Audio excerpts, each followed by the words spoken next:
bu şəxslər vaxtından əvvəl tərxis oluna bilərlər hərbi xidmətdən.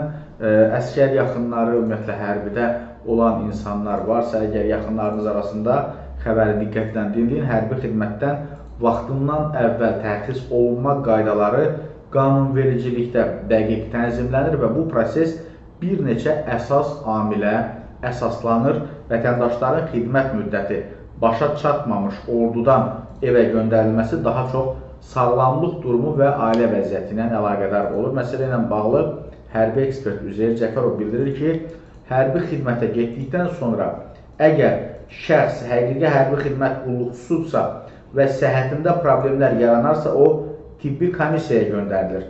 Tibbi komissiyadan keçdikdən sonra şəxs şəhadətləndirilir və komissiyanın rəyinə əsasən onun xidmətə yararlılığı müəyyən olunur. Əgər hərbi xidməti davam etdirməsi mümkün deyilsə, ona sülh dövründə yararlı, sülh dövründə yararsız, müharibə dövründə qismən yararlı və digər diaqnozlar qoyulmaqla tərxis qərarı verilə bilər. Eyni zamanda cinayət törədildiyi halda da vaxtından əvvəl tərxis mümkün ola bilər. Xüsusilə azadlıqdan məhrum etməklə bağlı olmayan və ya məhkumluqla əlaqəli hallarda buna qanun icazə verir, dəyərli izləyicilər.